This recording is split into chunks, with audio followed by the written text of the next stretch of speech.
And we are live from Hudsonville High School on this Friday evening. We're a little bit less than 3 hours away from the start of the varsity football game. They'll be playing Caledonia. Going to be a good turnout, and luckily the weather is cooperative, but a little bit on the warm side. We have a summer-like weekend in store for us. We'll start off taking a look in South Haven. It hasn't been very busy on the beaches as expected as we move towards the middle of September here, but not a bad beach weekend.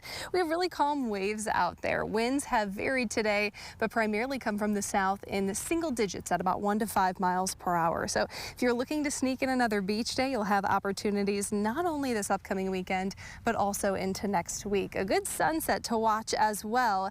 Did want to highlight this week. Turned the page of our sunsets. They're now before 8 o'clock, sitting at 7:57 tonight, but it should be a good one. Clear skies with just a little bit of cloud cover working to trickle in as we head into those late evening hours.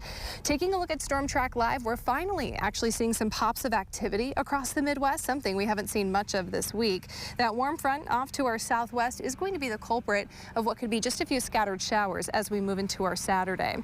Overall, though, not too bad of a football frenzy forecast. Temperatures right now are toasty. We're sitting in the upper 70s to low 80s across West Michigan.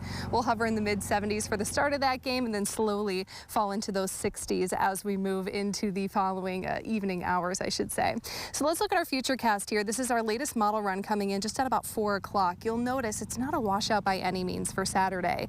Few sprinkles possible in the morning. I'd say a better chance of slightly more chance for showers or thunderstorms into the afternoon, but still going to be a very hit or miss situation. So unfortunately, the rain totals don't look very impressive. We aren't expecting to really make a huge dent in those ongoing drought conditions.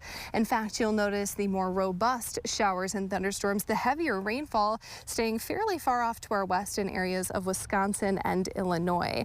It is starting to become a little bit problematic for us. We have had a very dry summer. Grand Rapids is more than 4 inches below average for the summer and more than 8 inches below average for the year, but still coming in at about 28th, so not too bad. Holland, though, I want to focus on. They're in the top 5 driest years on record, and if this pattern continues not only into our 8-day forecast, but into the end of the month, we could actually move into that 3 or 4 spot, so something we are watching quite closely. Sunshine in 80s will be the theme, though, as we move into early next week.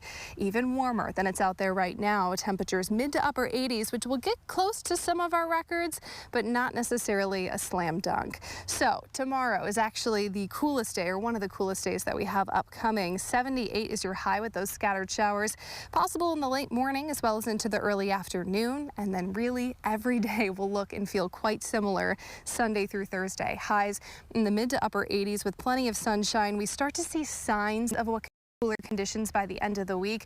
I do think next weekend we could perhaps slip back into the 70s, but again, no signs of substantial rainfall just yet.